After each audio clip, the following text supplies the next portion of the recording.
what the hell is going on in DC?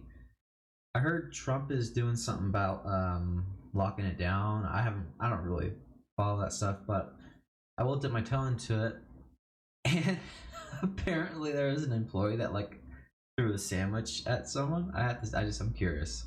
Seen in this video throwing a Subway sandwich at a federal officer.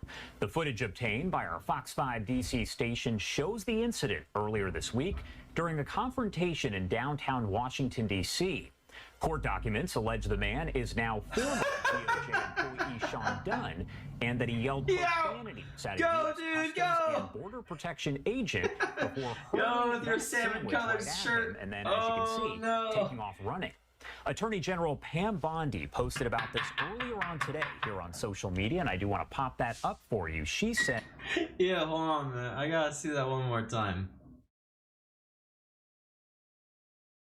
The footage obtained by our Fox 5 DC station shows the Sean Dunn. Court documents allege the man is now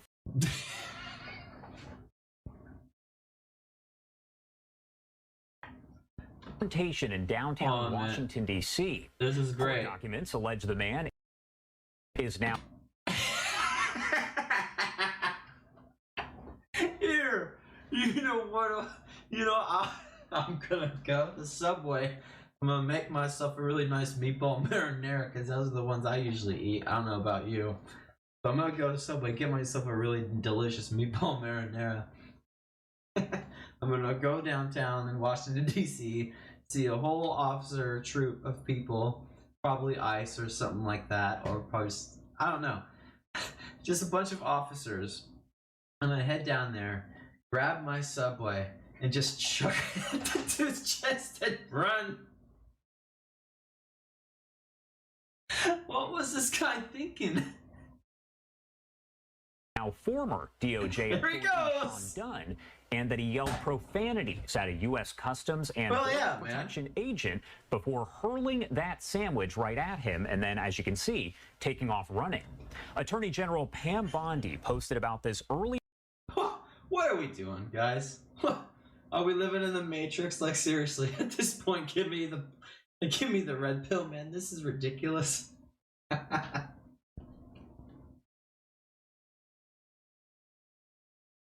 Oh my. Today here on social media, and I do want to pop that up for you. She said, if you touch any law enforcement officer, we will come after you. Hey, this guy got off on a technicality. He didn't touch an officer. He threw a sandwich at an officer. He was trying to feed him, okay? You gotta let that guy off, okay? I just learned that this defendant worked at the Department of Justice no longer. Not only is he fired, he has been charged with a felony. This is an example of the deep state we have been up against for 7 months as we work to refocus DOJ. You will not work in this administration while disrespecting our government and law enforcement. Okay, I guess that sums it up for that guy.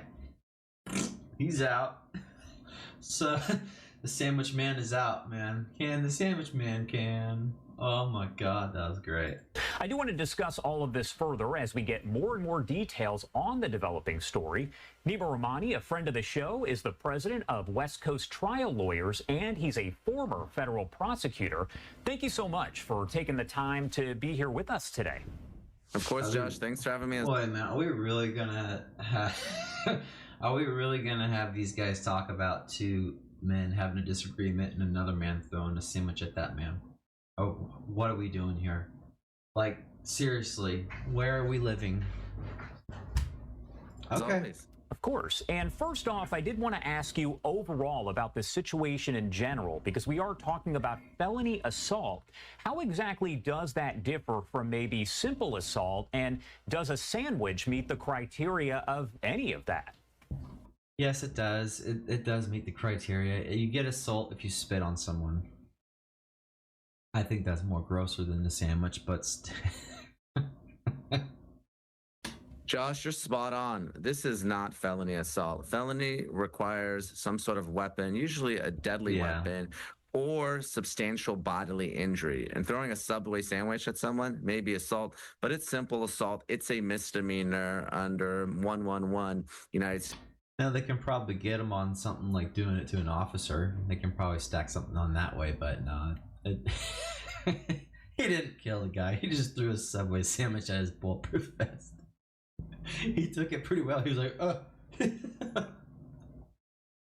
States code. Again, it's something that's a wobbler for folks who practice criminal law, which means it can be charged as a misdemeanor or a felony. So I understand what Pam Bondi's doing. She's trying to protect federal law enforcement officers, but no judge in this country on either side of the political aisle, regardless of who appointed them, is going to move forward with a felony assault trial here. This will be a misdemeanor, and it will be for a magistrate, which is a lower judge in federal court.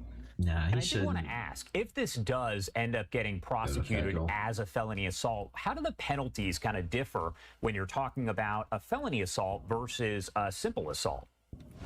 The key difference between a misdemeanor and a felony is jail time. And a felony is punishable by more than a year in federal prison. A misdemeanor is a year or less. So Let him off, I'm not man. He just threw a necessarily saying this sandwich, is gonna bro. be a jail case at all. It might be a fine, might be a probation, but a felony does put you in that significant jail man. time, a year or more in And that prison. guy just got fired. He When threw we're a talking sandwich. about Let a him go. DOJ employee now, according to Pam Bondi, a former DOJ employee, does that change any of the legal aspects of the case and the situation as a whole? It doesn't. Now, obviously, DOJ employees should be held to a higher standard, but we're really talking about an administrative issue. They are at-will employees, but they can be let go for misconduct or conduct unbecoming a public service. And they do have civil service protections, which means they have the right to notice and a hearing. But in this particular case, we've all seen the video. When he was caught, he admitted to throwing the Subway sandwich. Really, the only potential What was he gonna say? No, I didn't do it. But sir, showing you right here, right here. Well, I guess I threw the sandwich. Shit. defense here is that it wasn't me. Oh, And I think God. that's going to be very difficult to prove. So I expect him to be out of a job and be looking for a new job in the private sector. But I don't expect Mr. Dunn to be facing any felony charges here. We're likely going to see some sort of plea or a dismissal by the judge that gets assigned this case. And I just couldn't imagine being the guy who hires this guy. Be like, all right, let me check out your resume. Oh, okay. Worked in the private sector for about 10 years. Worked with the government for about 5. Huh. It doesn't show a reason why you left your job. What's the reason why you left your previous workplace, sir? Oh, you don't remember? That's weird. Hey, you know what? You kind of look familiar. Aren't you that guy who threw the Subway sandwich? Nah, we're not gonna hire you. That sucks to be that guy. on that note here, can Dunn actually claim that his actions were maybe a form of political protest, expression, or does the physical nature here of the act limit that defense as you're talking about not necessarily a deadly weapon, but an object that was thrown at that officer? Josh, you're on fire today. You're absolutely right. There's a difference between speech and conduct. So obviously political speech is protected under the First Amendment. But conduct is not. So conduct always crosses the line from protected First Amendment free speech activity to potential misconduct. So an assault is never protected. Wait. Maybe even hold on a minute. Just take a second. This person right here, I swear to God, she laughed. yelling profanities, that can't be prosecuted. But No, it's really that. Let's take it back for a second. From protected First Amendment free speech activity to potential misconduct. So an assault. No, she laughed. Him yelling fascist, maybe even yelling profanities, that can't be prosecuted. But it's really that sandwich throwing, that physical touching that crosses the line from protected activity to criminal conduct. Sandwich throwing. All right, Nima Rahmani, as always, thank you so much for taking the time to join us here and discuss all of this further. Obviously, a story that is still developing, so I'm sure a lot more information and developments will happen in the coming days here. Anything else that I missed? Anything you want to add here before I let you go? Well, Josh, you know, this is something that we're probably going to see a lot more of. Obviously, in Washington, D.C., we're seeing... We're going to see a lot more people throw sandwiches at cops. Also, a Subway. We're gonna see a lot of people throw Subway sandwiches at cops. Subway's expensive now. It's not $5 footlong anymore, man. It's more like $10 footlong, depending on what you get. I'm just gonna throw like a $10 sandwich at some cop's vest. That's a waste of money and time. Oh, that's a bad take on this guy. Yeah, I think there's gonna be more Subway sandwiches being thrown at cops. Oh man.